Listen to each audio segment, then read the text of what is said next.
আমি ঠিক জানি না কেন আমাকে নিয়ে যাওয়া হচ্ছে। যেহেতু আমার এখানে প্রশাসন এসেছে এবং ওনারা বলেছে যে আমার বিরুদ্ধে ওয়ারেন্ট ইস্যু করা হয়েছে, যদিও তারা আমাকে ওয়ারেন্ট ইস্যুটা দেখাতে পারে নাই, কিন্তু আমি আইনের প্রতি শ্রদ্ধাশীল হয়ে আমি তাদের সাথে যাচ্ছি।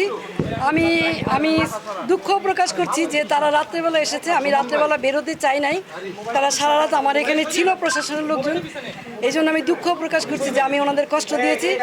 আপনারা দেখেছেন যে আমার মহল্লার লোকজন তারা এখানে সারা রাত অবস্থান নিয়েছে। আমি আমার এলাকাবাসীকে, মহল্লাবাসীকে ধন্যবাদ দিতে চাই তাদের এই ভালোবাসার কারণে, যে আপনারা কোনো শৃঙ্খলা আচরণ করেন নাই, শান্তভাবে। আমি আপনাদেরই সন্তান, আপনাদেরই মেয়ে, আপনারা আমার প্রতি যে শ্রদ্ধা, ভালোবাসা, সম্মান দেখিয়েছেন, আমি আজীবন আপনাদের এই ভালোবাসা, শ্রদ্ধা, সম্মান মনে রাখবো। আমার এলাকাবাসী জানেন যে আমি আলী আহমদ চুনকার সন্তান। আমার বাবা সাম্যের রাজনীতি করেছে, দলমতের ঊর্ধ্বে উঠে রাজনীতি করেছে। আমি আলী আহমদ চুনকার সন্তান।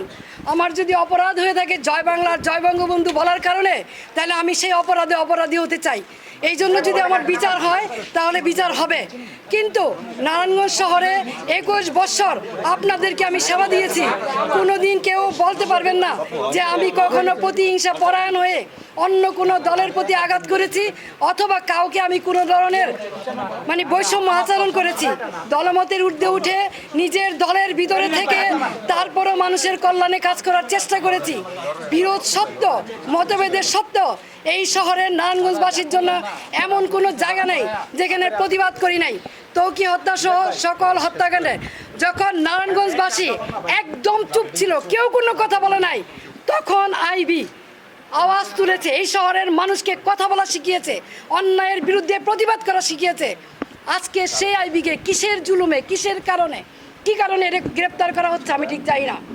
কিন্তু যেহেতু আমাকে গ্রেপ্তার করা হচ্ছে, আমি নারায়ণগঞ্জবাসীর কাছে একটাই অনুরোধ করব, আপনারা যেভাবে আমার পাশে ছিলেন, আমার পরিবারের পাশে ছিলেন, আমার পাশে থাকবেন। কি কারণে? আমি কি কোনো জুলুমবাজ?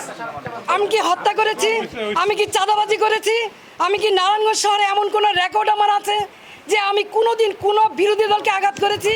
তাহলে কিসের জন্য, কি কারণে, কোন ষড়যন্ত্রের কারণে, কার স্বার্থে আমাকে অ্যারেস্ট করা হলো? আমিও প্রশাসনের কাছে জানতে চাই।